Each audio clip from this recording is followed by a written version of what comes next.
How's it going, everyone? This panel is designing implantable tech for everyone. We're going to be discussing designing and building implants and testing for safety of these devices. I'm Jeffrey Tibbetts, and I'm moderating.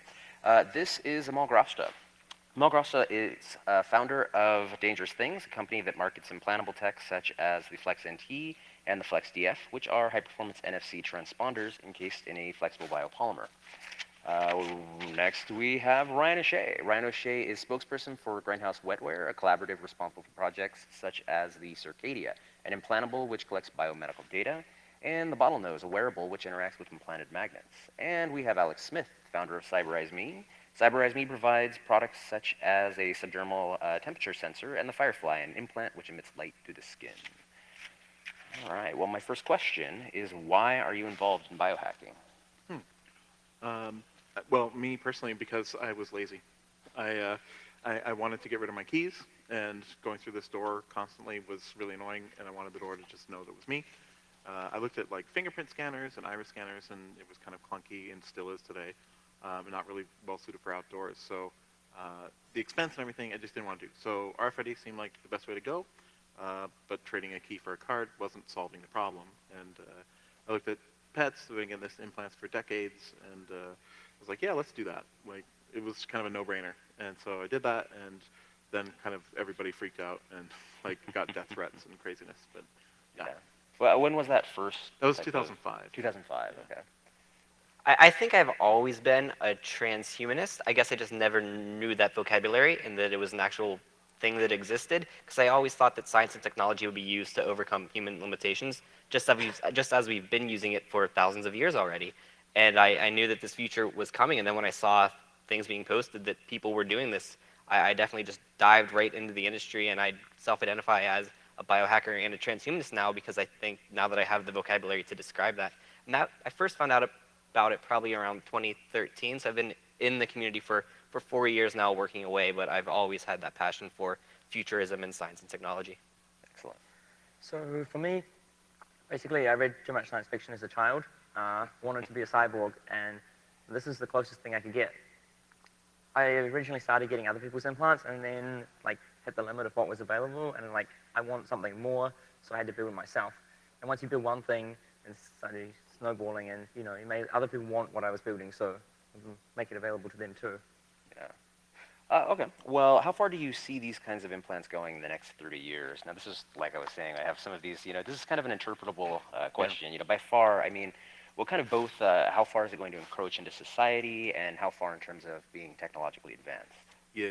So 30 years is quite a span. Yeah. I think it'll be ubiquitous. I think the current wearables craze, which is starting to die down, I mean, Google's, Samsung's, and the companies of that era are going to definitely have these human enhancement implants. And so, even our phones now, our phones do everything. And I got a Samsung that has the pulse oximetry. Everything's all right there in the phone, which is like, what? Like, you could even predict that 5 years ago, right? So yeah, I think it's just going to be ubiquitous. And if we get these big companies involved, which they're already starting to study the space, we're going to see some crazy stuff happen. I mean, the idea, Elon Musk is working on neural lace, for example. He's been working on it for a few years, and now it's made public that he is involved in its work. And in 30 years, we're going to have cognitively enhanced, networked humans where we have digital neurons interacting with biological neurons, and it's going to be way better and much more high resolution than what we could even think about today. So, I mean, radically different. Like the stuff that we're doing, I would argue that the most important work that we're doing as body hackers today is simply preparing society for the major changes that are going to come. I think we need to be very self-aware, especially at a conference like this, where a lot of people who are here are already invested in the industry, they're techno-optimists, but let's be realistic, a lot of the tech we have today is not that all amazing. We have RFIDs and magnets and things like that. But I always compare it to the Wright brothers, right? When they first did their flight at Kitty Hawk, they flew 100 yards, a few meters off the ground, and it lasted about 15 seconds. That's not going to get you anywhere, and especially not get you anywhere safely. But 6 decades later, we were landing on the moon. And acceleration of technology has just increased since then. So you give 30 years, that's a long time when you consider the fact that you went from plane on the beach to the moon in 60 years. And as was said throughout this conference, I think a few times, predicting the future is very hard and difficult, so I kind of try to avoid that in general. But I just wonder, what will our landing on the moon moment be? And as you mentioned, it's going to be ubiquitous. I think that's coming sooner rather than later. And right now, biohacking is kind of that term that describes fringe things, and by the time it reaches the mainstream, it's no longer called biohacking anymore, it's just mainstream. And I think that's where you'll see a lot of this tech go, where things like magnets and RFIDs and subdermal implants to collect medical data like we make at, well, I don't want to say medical data, that collects data like we make at Grindhouse, that's soon going to catch on completely, and it won't be biohacking anymore. And then what the biohackers are doing will be steps beyond that. So I think, like, when I think about the future and where we're going to go with this, personally, what I find most interesting is figuring out what is going to be the thing that suddenly takes it mainstream. Like, it's very niche at the moment. Sure, everyone here probably has implants, or lots of us do, but in the wider community, like, you're probably the only person in your suburb who has an implant. There's going to be a point, though, where something becomes useful enough that suddenly everybody needs it. Like, a cell phone, originally it was like only businessmen and it wasn't super widespread, and then it suddenly became cheap enough and there was enough functionality that everyone had to have one. And although obviously I'm just guessing here, but personally I think limited telepathy, so basically the ability to send and receive text messages without interacting with anything physically. My guess, like, I have a rough roadmap of what I would need to do to build such a device, and I think, you know, within 10 years we'll be there. And I think that will be the point where suddenly everyone's like, I need that implant. And I think that's where it's going to go mainstream. So it sounds like you all were saying that 30 years is almost too far a stretch. So, Alex, you say 10 years? You think this is? I think it'll be like starting to be widespread in 10 years, yes. What would your guess be on this? It depends on what level, right? So it's funny because, you know, if you look at something like iPhones, it seems pretty fantastical, right? That it's a magical device and everything. But I think it may be something more similar to like body piercing.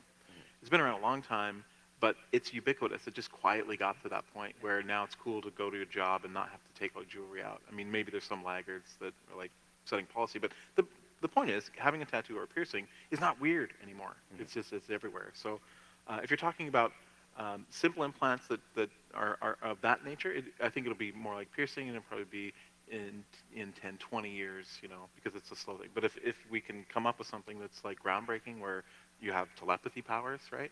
And it's not just that, but you have, it's not just the novelty of being able to like interact with your phone with a thing. I mean, wearables have been doing that forever, and they're novelty items. They go in the drawer, right?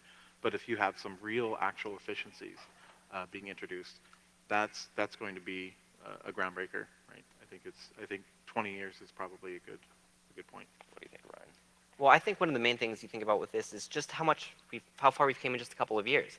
And I think all of us on this stage, and especially people here at this conference, a lot of people speaking here have gotten a lot of media attention over the past couple of years for things they've been doing.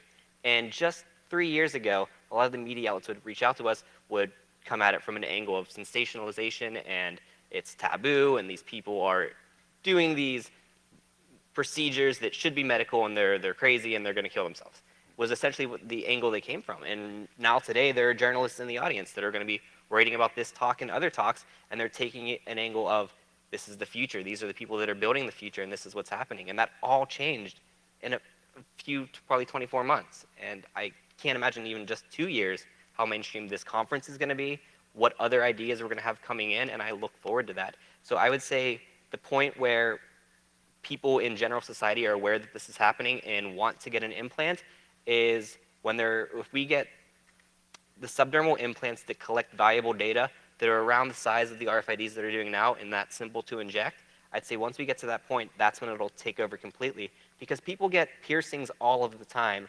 completely for aesthetic purposes. So if you can get something that's that easy and get value out of it, why wouldn't you want to do that? Yeah.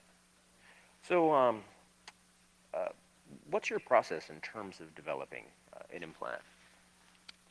Well, it depends on what the goals are, obviously, because what people don't seem to realize, like a lot of times people come and say, can't you just stuff like a computer in there? Like, you know, like full on, like everything. So they don't realize that you can't, like a good example is Arduino, right? An Arduino circuit board is a development board. it's got all this extra stuff, all these plugs and pins and all this thing. It's huge. It's giant. It's a general development board. But people will buy one and then make a project and then just use the development board in the project and not really do what you're supposed to do, which is dev it on the board and then make it really small, like PCB, and like make it purpose built, right?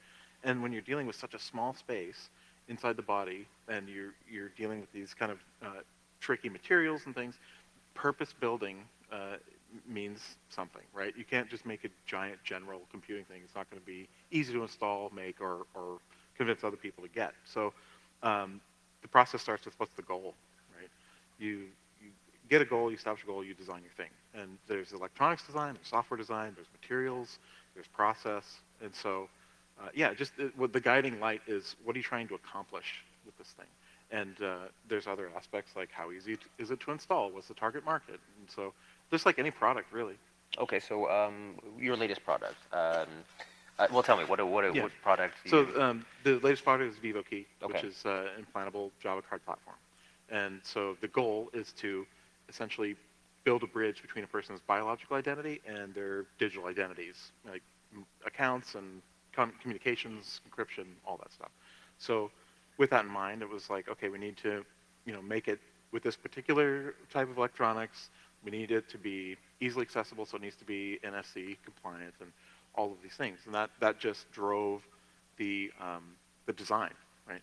So it needs to be easy to install. So that means something when you're designing antennas and all that kind of stuff. Yeah. Excellent.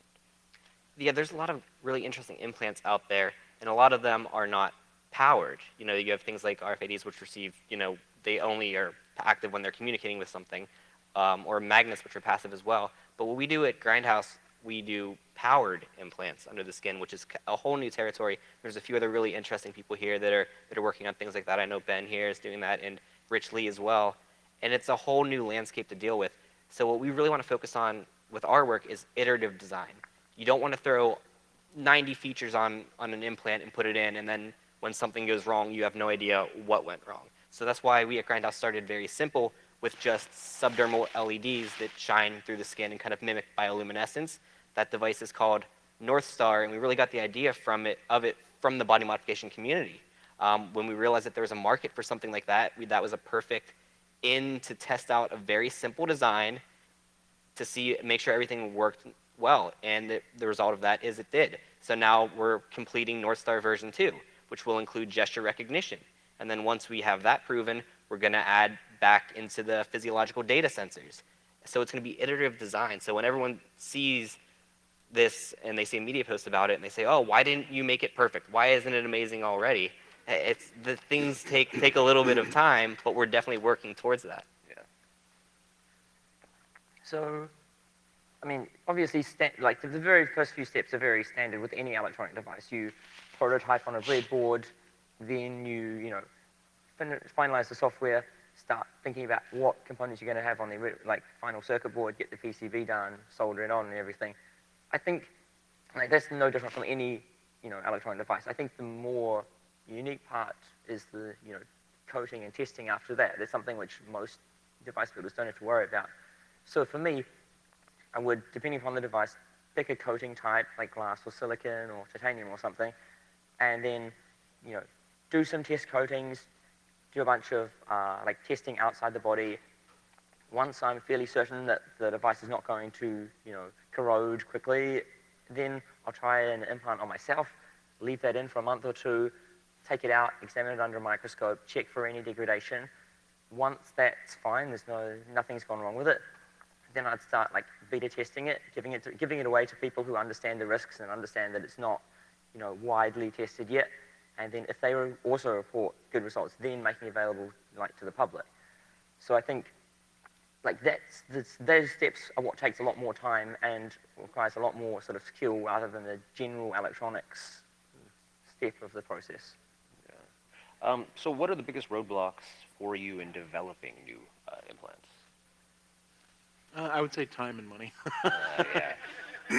I mean, really, it's what it comes down to, because it's not just I'm experimenting in the garage or whatever. Now it's like, okay, now my family's got to eat, right? So you got to I got to put on my marketing hat, and I got to put on my whatever, right? So just the amount of time that I have to just mess around in the lab is greatly reduced, and that's that's a roadblock. So it's made me focus and say, yeah, I could do all these other things, but this is my focus. And it's like I try to not be the cat with the shiny object, right? It's because that was the fun part of getting into bio. Is like, hey, you know, we could do this. Let's work on it. Squirrel, you know, and then they'll work over here. So now it's like, yeah, I'll let other people do that because they're gonna figure it out. I need to focus on this and be good at this. Right? I think, just to echo that, yeah, I think one of the big issues with this is this. I think a lot of investors see that something like this is the future, but it's so new and there's so many regulatory gray areas that it's very high risk but very high reward. And I think we just need a bold venture capitalist or investor, maybe someone in this audience, come talk to me, who wants to take the jump to put their weight behind this and really make it mainstream. And with those resources, we could really develop a lot quicker. But specifically, roadblocks that we face day to day in the lab is, I think, something that everyone who develops these type of implants deals with is biocompatible coatings that do exactly what we need them to do, that don't add a lot of mass and size to the implants, and also energy. How do you power these things? And there's a lot of great talk in the future about energy harvesting and using heat from the human body or movement of the human body, or we've even, Emil implanted a solar panel in his arm. We did a test with that. But we're still working with things like that, and that is the big issue, because really you can make the technology as small as you want to, if you wanted to. We're talking nanoscale potentially, but you have to have the humongous battery in there at this point, and that's really the limiting factor. So we need to work on that. So, like, I mean, obviously, there's all kinds of robots, like those guys I mentioned. For me, it's probably, like, well, time, but also personal skill. Like, I have fields that I'm good in. Like, I can do software, and I can do electronics, and I can do those things really well. But I'm not a chemist. I'm not an engineer, like a physical engineer. Those things, like, you know, it would take me huge amounts of time. So if I was to develop a new biocompatible coating, it would take me years, and it probably wouldn't be great. So to overcome those roadblocks, I use, like, proven materials. So certain types of glass, we know they're safe. I don't have to worry about that coating. I can just use it, slap it on a new, you know, circuit, to keep coating a new circuit, and that saves a lot of time. If I had to try and develop my own coatings, like, I get Cass, I get you to, like, you do a lot of work in coatings, and that's great because I couldn't do that. And then once you've figured out all the problems, then I can use the coating you've tested. Yeah, actually, that was one of the things that I was going to jump to is talking about like the role of the community. You know, because obviously you guys all contribute to the community quite a bit, and the community probably contributes to you to some degree. And I wanted to talk about that. Well, first thing I'll ask though is, what kind of safety testing do you do? So again, that depends on the coating and what tests have already been done on the material. But then there's process testing, right? So like the glass tube is like the dumbest thing to deal with because it's dead simple. But if you're if you're putting the stuff in yourself and then sealing it, how are you sealing it? Are you ensuring that the internals are sterile? Because if it ever breaks, are you going to introduce some crazy bacteria to somebody? Like, is the epoxy like sterile? So materials choosing is good. Then if it's something like you're borrowing heavily from the pet industry because they've got it all figured out, right? That's the glass tube, right? So I basically ensure that the factory's got its certifications, and I rely on them. I do like maybe a lot test. I'll take something out and test that or something, but do a growth medium test, for example, to make sure the sterilization was good and make sure the internals are clean, and then I just trust that the rest of the lot is to that standard, right? When it's new materials, that's where you have to get creative, and I think that's where a lot of good input from the community comes, and a lot of ideas flow back and forth, and try different methods and whatnot to try to validate our theories, right? It's citizen science at its best. Yeah, I think that's definitely what I really want to get the point across is safety and reliability of these things is very important, especially when us as a community depend on what other people are doing as well. Because if one of us on the stage here, or anyone in the audience, is designing their own implant and something goes wrong, that looks badly on the community as a whole. So we need to hold each other up to this high standard of what we need to do. So as far as safety at Grindhouse, we do our own in-house testing. So we fail so many batteries trying to see how they fail, how do we make sure they fail safely if they do fail. Then we just smash our objects. We just do pressure tests and heat tests and cold tests that the human body would never experience. If you would experience any of the things we do our testing with, you would be long dead before this device did anything. But you need to do that due diligence. And the other part of it is I would recommend that everyone does third-party testing. We do third-party cytotoxicity testing with an outside lab. We just send our devices to them, and they send their reports back. And I think you need that outside set of eyes to double-check your work and make sure you're not missing anything, and that's very important. Yeah, so, I mean, different materials, different devices need different tests, but I'll just pick an example of like some of the stuff that I build. So obviously some stuff can be outsourced, but some of the chips I have are very specialized, very unique. I can't find anyone in the world who will do the coatings for me. So I actually build those chips myself in my lab. And so a test I've developed, as an example, is we use a propane torch to seal the glass tubes, but it's very hard to tell 100% whether it's sealed or whether there's a tiny hole. So an example test that I do on them is I heat up the tube, and that makes the air inside expand as it gets hotter. Then I chuck it in cold water. If there's a hole, then some of the air will have escaped, and as it cools down, it will suck water into the tube. If there's water inside the tube, then you know it's not good and you can throw it out. If there's no water, then you know that it's totally sealed, because otherwise the low pressure would have drawn water into the tube. So that's like an example safety test that I can do to verify that a tube is completely intact and there are no holes, and so it won't. There's no way that the body can interact with the internal electronics. It's totally protected. Excellent. And do you do cleaning on them afterward?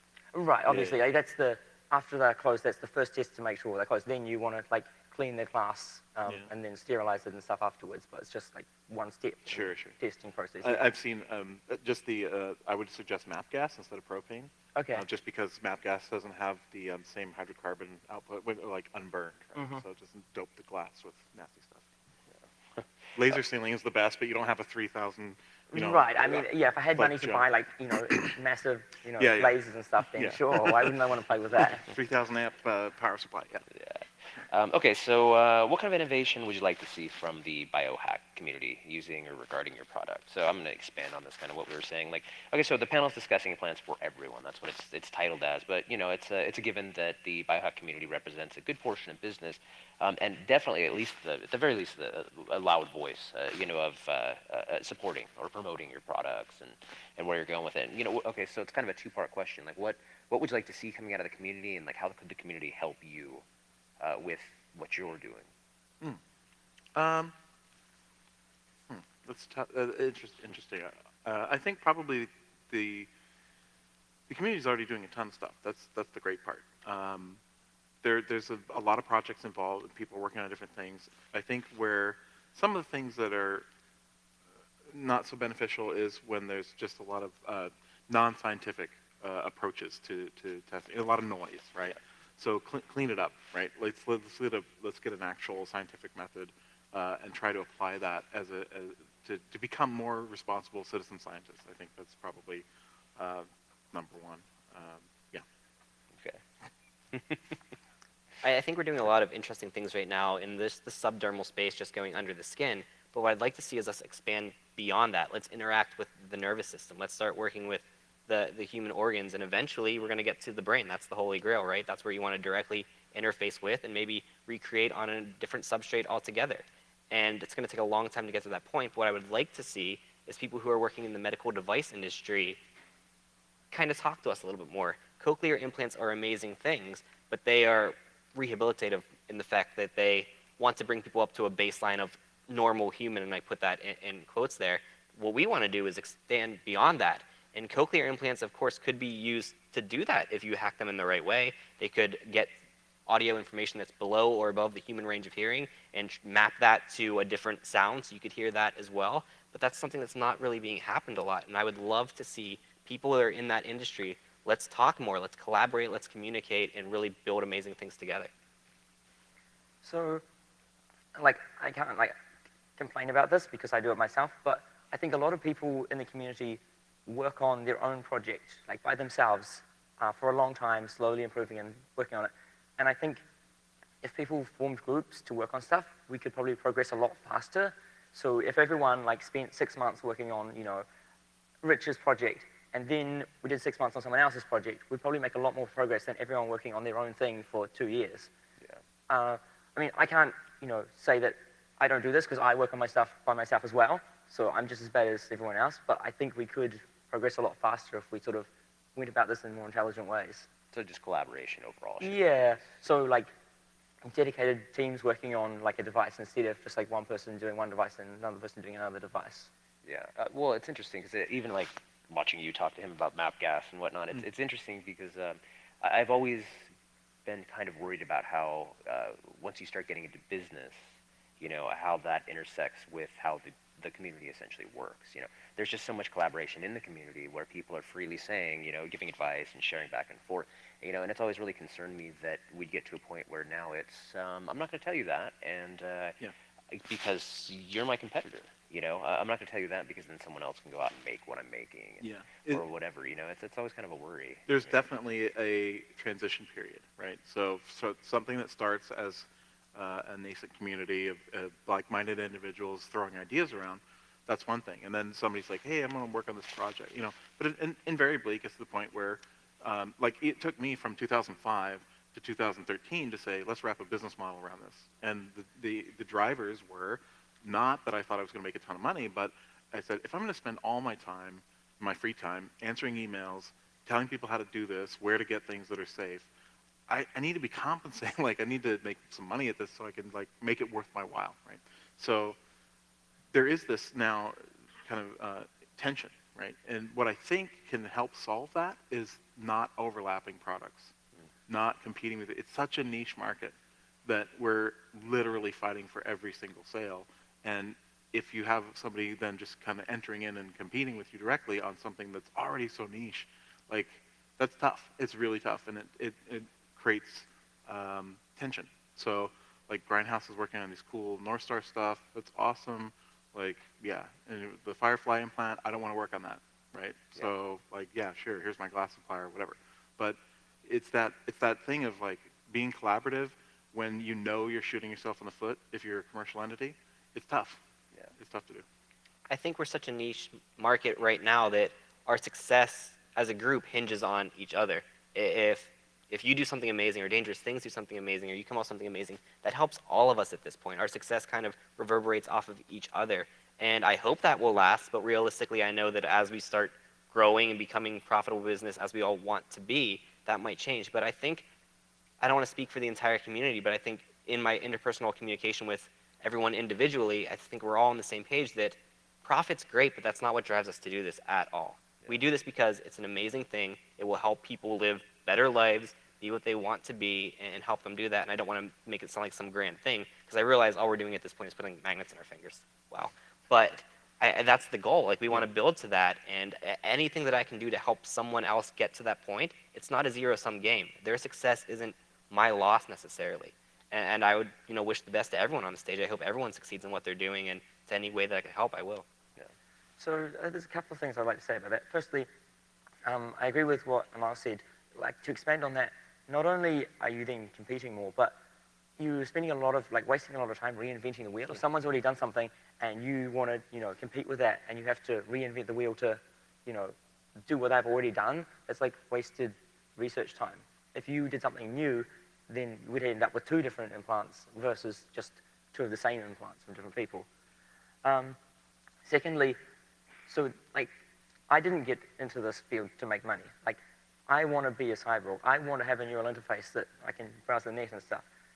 The only reason I started a company was because I want to I figure the inflow of money I can use on better research tools. I can turn that over and say, okay, so you bought this, and then I spend the money on a new microscope or something, and that's my motivation for it, is to be able to fund the advanced research that I can't do just with my own income.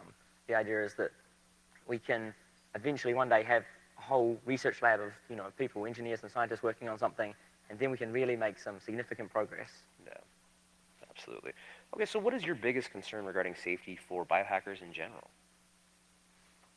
I think that, and we kind of touched on this on other panels, like ethics panels and things, but the openness of the community, allowing, like people come to me, how can I get in biohacking? I go to the forum, right?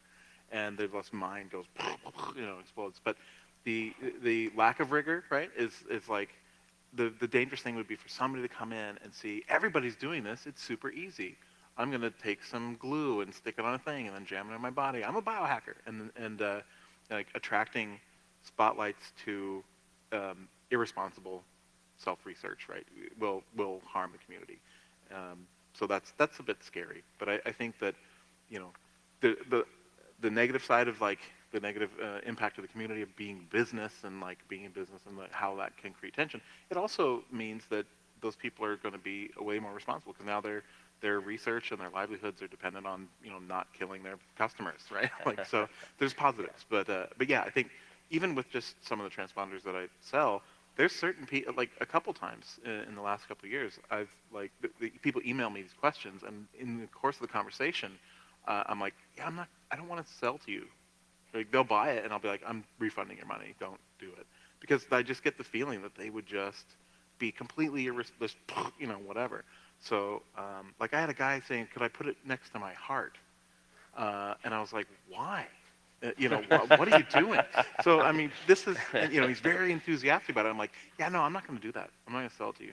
Sorry. Yeah. So, just I think the openness and the idea of self-experimentation could get somebody to get carried away and then put a bad light on the community. Absolutely. Yeah, I 100% agree with that. People doing something irresponsible to themselves and then that looks bad on the community is a big concern. And the other one I think I would have is pseudoscience creeping in a little bit. I think you mentioned it on the last panel. There's things like the nootropics and stuff that a lot of people are making claims that are just not backed up by science.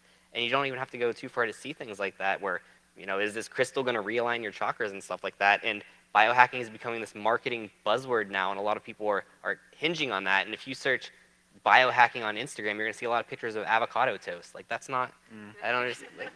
I don't understand what's happening there. But we need to be very diligent to keep these kind of things out of the real science that we're actually doing in original research, and make sure that everyone knows that if you're going to be in this community and you're going to actually develop things and work towards it, you need to be scientifically literate. You need to use the scientific method and not just feel things because they're right and then use that to market your product.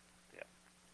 So I suppose I see it as something that has more long-term consequences. Like, okay, so some person can go and implant something really substandard and get hurt, but that's sort of a one-off thing, and it's usually pretty immediate. Like they didn't sterilize it and they got infected. I think what I would be most afraid of is someone designing something that seems fine and then becomes widespread, and then it becomes unsafe. Like imagine someone designs something with carbon nanotubes, and everyone thinks it's safe, and it spreads throughout the community, and then 5 years later, we find that it causes cancer or something, and suddenly it's a big deal. So I'm not so worried about the individual fuck-ups. I'm worried about something that's sort of long-term. Yeah. Okay, so let's see.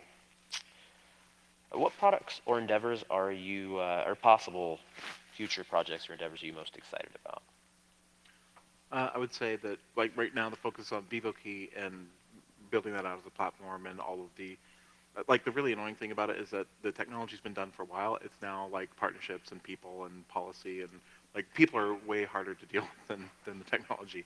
But the thing that's interesting and exciting to me is because as a side project, we've been working on an energy storage cell that's similar to lithium, similar density, but safer, right? And the idea is that it's got to be safe, and that's once we get to the point where we're happy with the design, then a whole nother round of testing happens. But once we have something like that, then the idea of really expanding powered devices in a way that's safe is like the sky's the limit, right? Like let's work on something really amazing.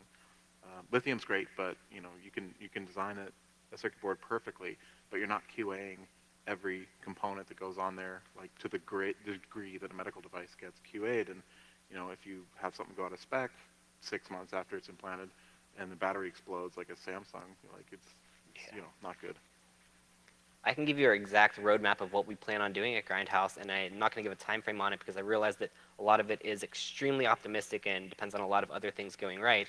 But at the end of this year, I think we're going to be pretty close to having 2 commercial products out and available for purchase. That would be Northstar version 1 and version 2. We also have the device called Bottlenose, which interacts with an implanted magnet, and that'll be available as well. And the next step after that is getting back to the first thing we ever did, which was Circadia, which transmits biological data, physiological data from yourself to your phone. So you have a constant log of your body's metrics and what changes that in your surroundings. So that's going to be something I think we're going to be hitting hard again next year.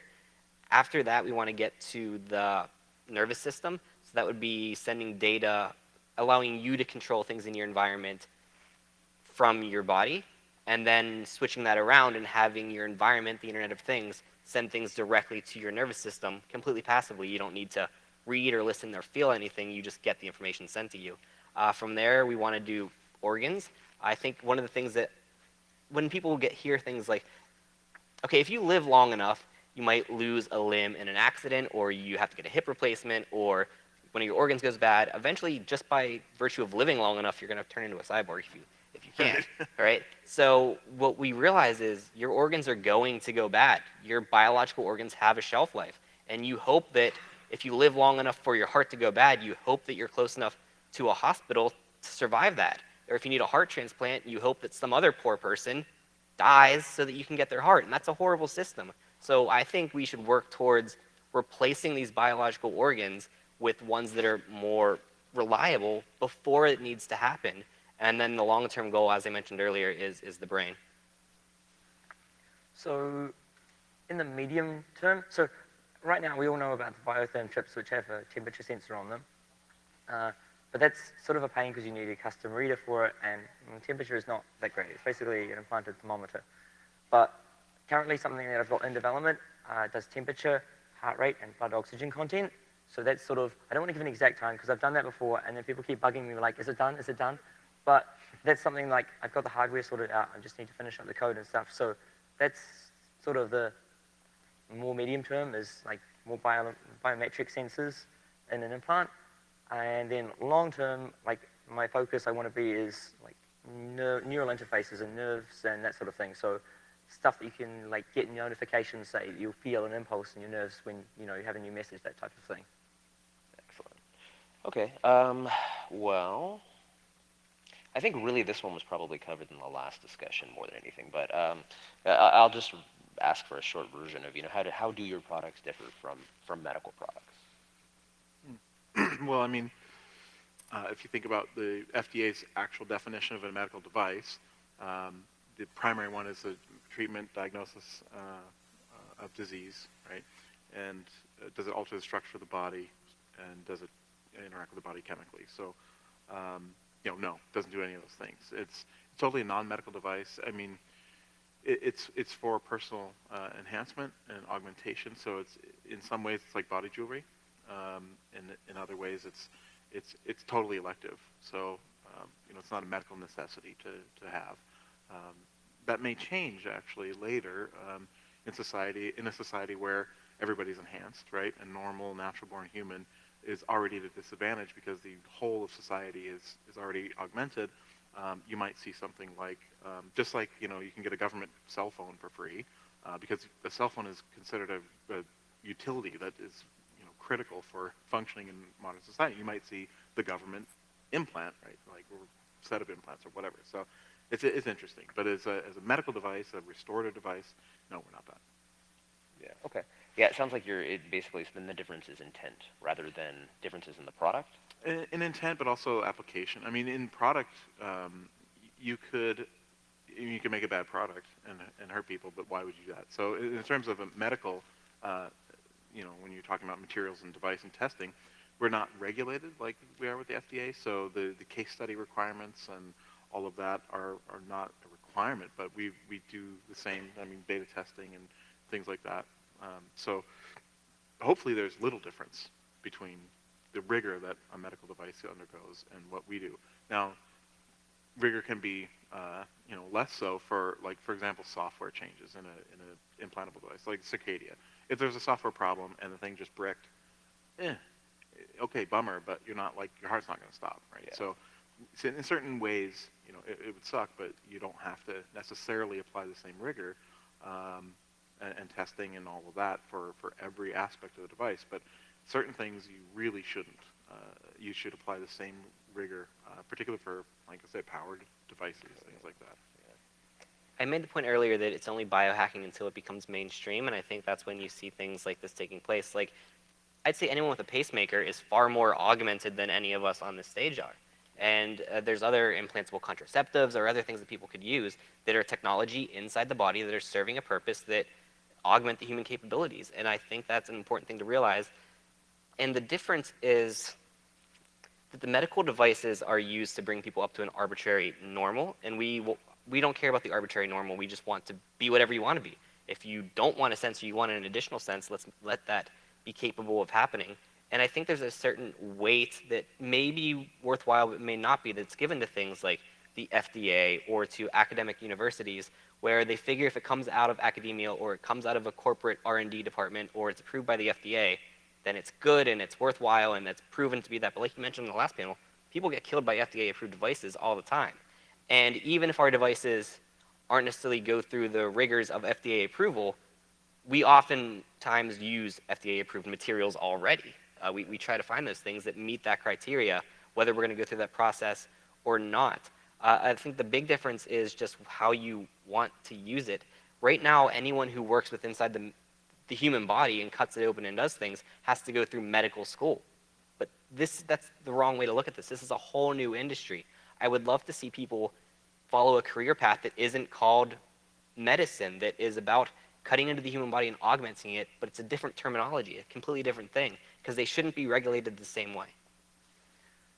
Yeah, so regulations have like pros and cons. Obviously, having a mandated testing that every implant has to go through before it can be sold or something, that's great in the sense that we know it's going to be safe. Well, it's much more likely to be safe, and you have some assurances about what tests are being done on it. There is downsides though that it has this huge, like, really high bar for entry. So you want to build a new implant and you don't have, $100,000 to fund the testing, then sorry, out of luck. With the whole hacker community and spirit, it's like, I'm going to do this in my garage. I'm just someone who wants to, start from scratch. And so there are pros and cons, and I'm not sure that I can say which is better. Like, maybe, and I definitely think that in the future there will be regulations put in place. I don't know how long that's going to take to happen, but for now, like, we seem to be reasonably self-regulating. So far, we haven't had any major sort of screw-ups, and I think so far so good. One day we'll have to deal with regulation, and we'll deal with that when we come to it. Awesome. Now, if people wanted to get a hold of you and purchase your products, how would they find you? Dangerousthings.com. Excellent. We are Grindhouse Wetware. We're on all the social medias. And if you want to learn more about this specifically, I'm also the host of the Future Grind podcast, where I talk to a lot of biohackers or futurists in general about what they're working on. So if you're kind of new to this community and really want to learn more, look up Future Grind. And my name is Ryan O'Shea, and I'm accessible on all the social medias as well. Yeah, like, I have a booth out there. You can come say hi and check out the experimental stuff I'm working on or whatever. I'm also, like, there's my site, cyberroast.me, and I'm on Twitter and stuff. So on the forums and whatever. So contact me. I'm pretty approachable. I field, like, an email or two a day from interested community members who are asking questions and stuff about different things. Excellent. And I wanted to actually throw out one more thing, a resource, is that I think every one of these gentlemen has done an interview on, there's a really great podcast called Dangerous Minds. And I'm pretty sure, Alex, you were interviewed, but it hasn't come out yet? Not yet. Not should yet? be Okay, done so, soon. so very soon all three will have done it. I've not been on it. Oh, you haven't been on it yet? I'm sure that'll be remedied soon. Yeah. Okay. So after Alice. So, but anyways, it's actually pretty good, and I think each of these topics they kind of have gone Earth. Well, I don't know. I haven't heard your guys', but they generally go into a lot of detail on the stuff they're doing as well. So it'd be a great thing to check out. Now, I think we have about 10 minutes left or so, and I just wanted to open up the floor. And does anybody have any questions? Go ahead.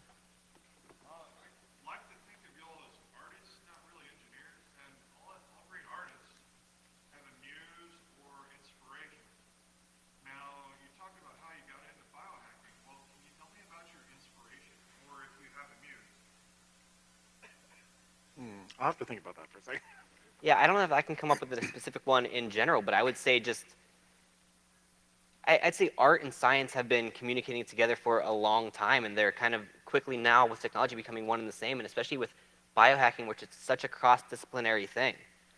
where you can't just be a chemist or an engineer or a software developer or a medical doctor and work in this industry. You need to have either you need to be a Renaissance person who has it all, or more likely, you need to communicate with everyone else. So what really motivates me is the people who have tackled those grand challenges before. And you look at the history of amazing scientists, and I think the common quote is like, you're standing on the shoulders of giants. And I think that's exactly what we're doing. Like, so many amazing people have come before who not necessarily were biohackers, but set the stage for us to do what we're doing today. And the reason you're seeing this now is because one of the first human barriers that we overcome recently was geography. You know, you're from Australia, but we talk all the time on the forums and share ideas, and people are in California and Oregon, we're in Pennsylvania, and it's just, we're talking back and forth all the time, and I think that's really what, so the people who built these systems to make that possible are the ones that I really thank for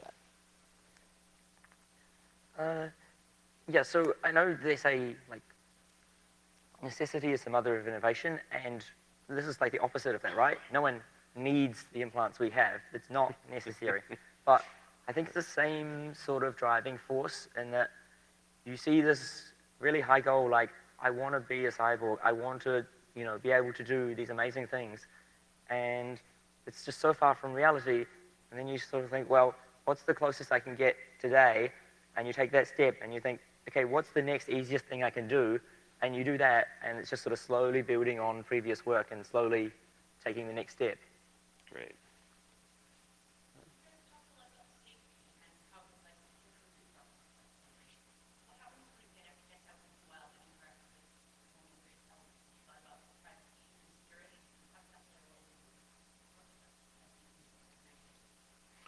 Well, for us, working on the Vivo key is a direct result of that. So oftentimes people ask about the security of our implantable transponders, and they're not designed for security, right? I mean, bottom line. But the risk vectors are very, very narrow because it's personal use, right? The idea is that you're going to have this device, you're going to use it with your home lock and log into your personal computer. The difference is very clear when you compare it to something that's more generalized, like a contactless payment credit card, for example. So somebody wants to collect a bunch of credit cards, they could just stand around with a reader and beep people when they walk by. That's a random attacker getting data that they know how to use. They don't need to know you or anything. And so the attack vector is very wide. If someone were able to get close enough to read an implant that they probably didn't even know you had in the first place, they would get a number that's really not, there's no context, right? So they don't know how to use that or what it's for. But when we're talking about society at large, adopting this at large scale, you need more computing power to do cryptography and to actually address security concerns. And so, cryptography has been around a long time, but the reality is it's not really used heavily because once you secure your life with cryptography and you lose your token, you are in a world of hurt. So, the idea was like, these things are convenience things and they're novelty items and they're cool, but let's solve real problems. And so that was the impetus behind developing Vivo Key and to be a cryptography solution. Well, what you want to do with your implants, a lot of that, information security is very important for that. What we're doing at Grindhouse, it's not quite at that point yet. Once we get back to the physiological data, it will be, because you definitely want to protect your personal data. But as I think was mentioned in the opening keynote of this entire conference, the person who's using the device should own their data and be able to control all of that. We want to be very hands-off when it comes to that. We don't want to store your data, so we don't want to have the responsibility of securing your data. But as far as just the protocols of devices communicating back and forth, I really think that's one of the big things that this biohacking industry needs to focus on. I don't know if enough attention has been given to it yet, and I'm glad you asked the question, because I think that's a conversation that needs to start. And to be honest, that's not my expertise. It's not a problem that I can solve, but I'd love to work with the communities that could. And I know, the group that put on this conference also does an information security conference. So let's go there, let's talk to these people, and let's get these groups communicating with each other to really see what we need to do to make sure that everyone's data is kept safe to the point where privacy isn't a concern when you think about adopting things that could improve your life. We don't want any barriers for entry there. Let's go to DEF CON. Yeah. So, that's an interesting question for sure. So, biohacking is not what I do full time. It's just something I do at the weekend. I have a day job. In my day job, I'm an honest-to-God hacker. And we call ourselves pen testers, security consultants, ethical stuff. Only hacking companies when they ask us to and they pay us to. But I'm intimately aware of the security challenges. And I would say a lot of the implants that I sell It's the opposite of that. They are intended to be insecure. They are intended so that you can copy your apartment key or your transit card onto your implant. If they were truly secure, you wouldn't be able to do that. You wouldn't be able to copy their card onto your implant. The whole point of the implant is that the technology is not secure. That allows you to use it in these ways. Excellent. Any other questions? What are your relationships like with people in the medical device industry? Have you met friends or made any collaborations, or has it been mostly difficult? What's it been like for you? We get emails all the time from people, not necessarily who, we do get ones from people who are already in the medical device industry or medical doctors, but more often than that, I think it's a generational thing. We get people that are in medical school all the time. So I'm really optimistic about what this next generation of doctors and designers and engineers in this field, what their relationship is going to be with this community, because this is something they're starting to know about when they're learning, they're going through school, they're kind of growing up with it now, and I think that's really powerful. So to answer your question, yes, we do have direct communication with people in these fields. A lot of it, they don't publicly come out in support of us because that puts, unfortunately, that sometimes puts their reputation or their jobs on the line. But especially, I think our into that world would be through cosmetic surgery and plastic surgery. I recently had a phone conversation with a very well-known plastic surgeon in Beverly Hills who really wants to start working with the biohacking community. And how can these groups work together so that people, right now, the body modification community is perfect for us. We're doing subdermal implants. They are experts in their field, and many of them have a background in medical training, but we're quickly going to get to the point where that's not enough. We need actual medical doctors to help us with these procedures, and we need to start now with that communication. So yeah, it happens, but I'd like it to be more public than private. I think I saw one more hand over here. Yeah, so like I've gotten to the point now where it's like I have quite a few implants, right? What do you guys think of like how do you integrate all of your stuff together? You know, how do I not just be filled with independent systems of travel? And you know, how do I make it a single cohesive system? Well, that depends on a lot. Two things, primarily the external applications and interfaces, which are a lot of times designed to be proprietary, right? Unfortunately, because they have different revenue models. They want to build on that proprietary approach. But in terms of biohacking as a community, I think when we get to the point where we're starting to deal with always-on devices, powered devices, right? Leveraging different wireless technologies, I think that the idea of developing a common protocol, like Speaks Bluetooth or Speaks Biohacks 1.0, that is an idea that's been floating around for a while, at least in my brain. Like, to be able to say some sort of protocol that says, hey, I'm a device, I'm in the body area network, I have these resources, I have an LED and I have whatever, right, a screen or who knows what. And then other devices that may want to leverage those input-outputs, right, might be able to say, hey, I got information, I need to communicate it to the user, send it this way. But that's all very, we're not quite there yet, but I think taking that under consideration and saying, let's like try to co-develop some sort of interactive protocol that doesn't limit or restrict device design, but it just says, hey, if you're going to make a device, let's try to make it speak this particular language. I think I agree. Yeah, so I know how you feel. Like, I take stuff out all the time to make room for the new thing that I'm building and testing.